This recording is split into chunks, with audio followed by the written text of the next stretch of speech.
This part of the test will measure your listening ability when it comes to the conversations and lectures in academic settings. You will listen to a recording, and then answer questions about it. You will be able to take notes while listening, and you can listen to the recording only once. The questions must be answered in the presented order. During the exam, you will not be allowed to go back to the previous question. Now listen to the lecture. Technology is by far the most important factor in the development of the workplace. The work market is changing significantly as a result of the rise of automation and artificial intelligence, or AI. While some worry that these innovations could eliminate a significant number of jobs, others see chances for new positions to be established in the always changing environment. As one door closes, another opens. This phrase emphasizes how crucial it is to adjust to these changes and look for chances despite the difficulties. Second, the gig economy is growing as more people choose contract and freelance work over regular full-time employment. Although it gives employees more freedom and flexibility, it can also result in employment insecurity and a lack of benefits. As a result, there is mounting pressure on businesses to reconsider how they handle the employee-employer relationship. Additionally, the recent global events made remote employment increasingly commonplace. This transition has shown that many tasks can be accomplished well from home, prompting a reevaluation of the need for actual office spaces. Companies may now be more likely to use a hybrid work arrangement where employees alternate between office and home-based work. Education and training are affected by the changes in the nature of work.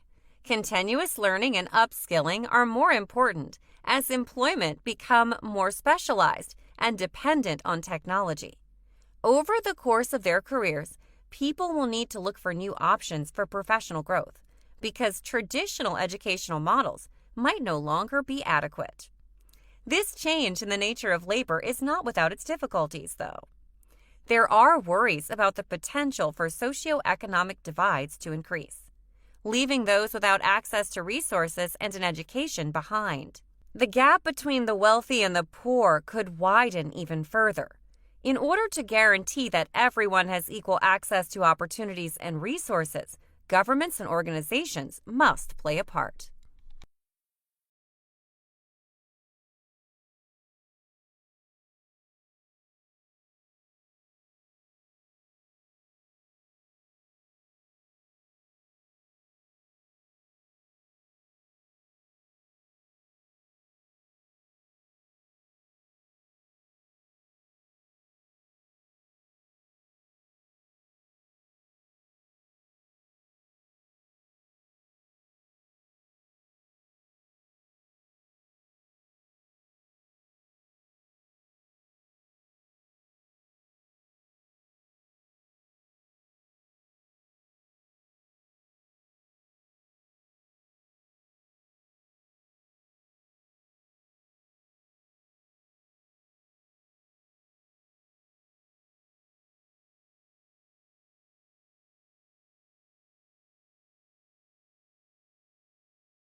As one door closes, another opens.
the gap between the wealthy and the poor could widen even further.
Now listen to the conversation between two people. Hey, Professor Ramirez, I'm really interested in going abroad for a while to improve my Spanish. It's so much easier to get an understanding of the language when you aren't just memorizing vocabulary. Immersion in the language and culture, being surrounded by it, seems so much better. I couldn't agree with you more. You've just started your second year, right? Yeah, I'm a sophomore, and most people spend their third year abroad. That's true. But you should begin planning now. I know, that's why I'm here to ask you for any advice you could offer. I was thinking about going abroad during my junior year and then coming back to be with my friends for my senior year. But where to go? What kind of program? If you're serious about it, then you should actually go see Professor Sullivan.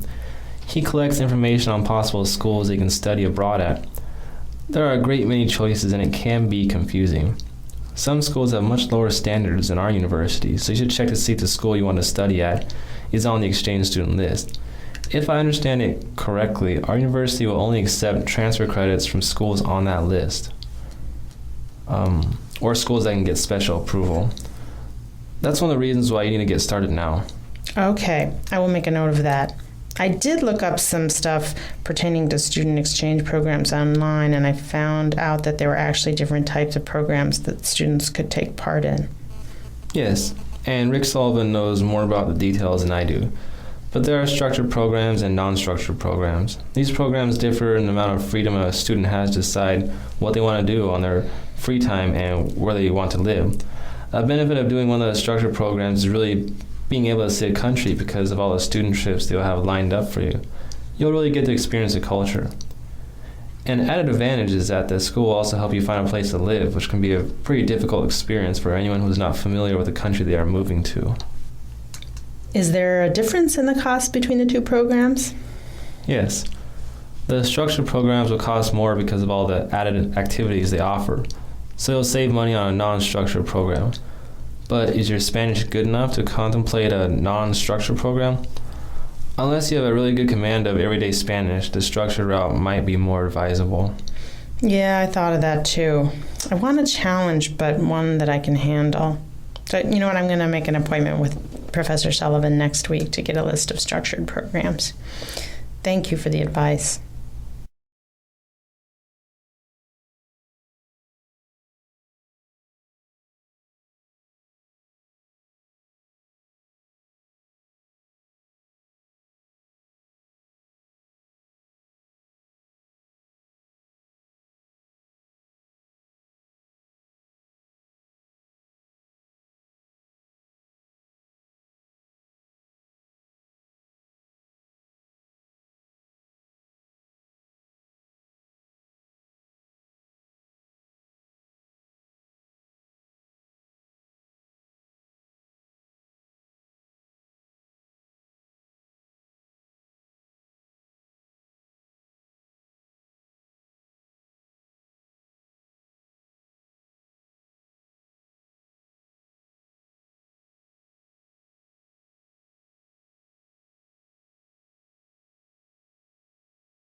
Listen to part of the talk again.